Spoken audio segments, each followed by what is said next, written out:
They say going to the park is supposed to be peaceful, a simple moment to breathe and pretend life is under control. And on the morning Milo and I decided to take a relaxing walk, I genuinely believed nothing embarrassing could possibly happen. I clipped his leash onto his collar, looked down at my golden retriever, who still carried the proud expression of a dog who had witnessed me burn breakfast the day before, and stepped outside with the confidence of a man who clearly overestimates his coordination on a daily basis.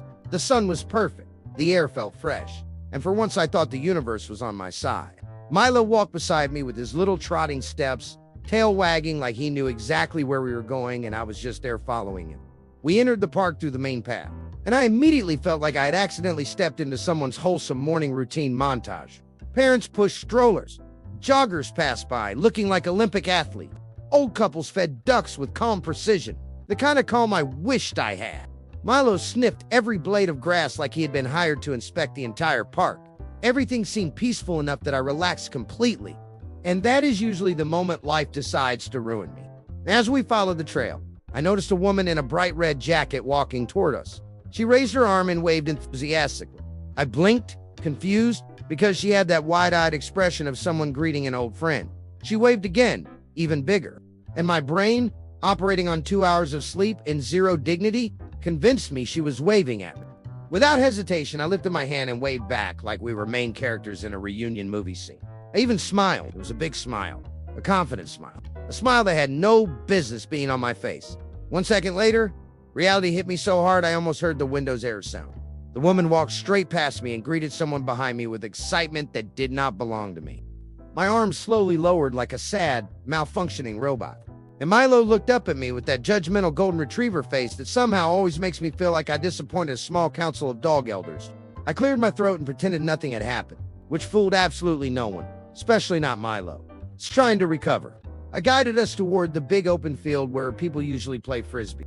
Milo suddenly transformed into the fastest creature alive and bolted forward with so much enthusiasm that I nearly took off like a kite. I stumbled after him, arms flailing, trying to look like I was jogging on purpose. Several people turned their heads to stare, and for reasons unknown, I gave them all a thumbs up, as if that made anything better. Milo eventually stopped to sniff a tree like nothing dramatic had happened, while I tried to catch my breath and regain any trace of dignity. We walked toward the pond, and for a brief moment the world looked peaceful again. Ducks floated across the surface like philosophers. The water reflected the morning light perfectly. I leaned forward slightly to admire the view, trying to pretend I had my life under control. Milo, however, decided that was the ideal moment to shake his entire body with enough energy to power a small village. Water droplets shot everywhere, landing almost entirely on me. My shirt now looked like I had participated in a mild sprinkler accident. A jogger passing by let out a laugh she tried to hide, and I nodded politely as if being soaked by my dog was a normal part of my day. Just when I thought I had reached my humiliation limit, it got worse. A man on the other side of the path lifted his arm and waved in our direction. Now, any reasonable human who had been publicly embarrassed by waving at the wrong person in 10 minutes earlier would avoid waving for at least a decade. My brain still believed I was the main character of the park. My hand started to rise. Halfway up, I realized he wasn't waving at me. He was greeting someone behind me again. My soul left my body. I snapped my hand down so fast I nearly slapped my hip. Milo stared at me like he was collecting evidence for an intervention. Trying to escape the constant humiliation, I found an empty bench and sat down. Milo hopped beside me, tail sweeping back and forth like he was offering emotional support even though he was clearly judging me inside. I told myself the embarrassment was over. Spoiler, it wasn't. A little kid tossed a bright blue ball toward his dad. It bounced wrong, rolled toward us, and I saw my chance to redeem myself. I leaned forward, ready to catch it smoothly like a hero in a sports movie. The ball hit my hand, bounced off my knee, and rolled directly into the pond with a soft but emotionally devastating splash. The kid stared at me as if I had ruined his entire childhood arc. I apologized with the intensity of a politician caught in a scandal. Milo tried to walk toward the water like he could retrieve the ball, which of course he could not. A stranger with one of those long nets eventually fished it out while I apologized again for reasons even I didn't understand. At this point, I accepted reality. I had become the park's designated clown of the morning. There was no escaping it. We walked toward the exit, and of course, the woman in the red jacket passed by us again. She smiled politely. I immediately pretended to tie my shoe, which didn't even need tying.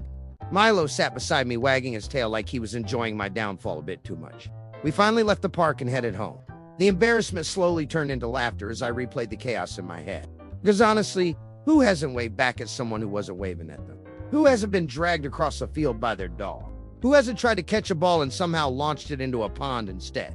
These moments happen to everyone, even if we pretend they don't.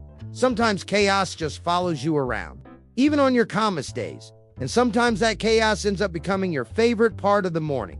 Now, when people ask how my walk in the park went, I tell them the full truth. I waved at two strangers who didn't know I existed, got dragged across the grass by a golden retriever half my size, and accidentally ruined a child's toy. And somehow, all of that made the day strangely perfect. If you want more comic-style stories like this, follow for the next one.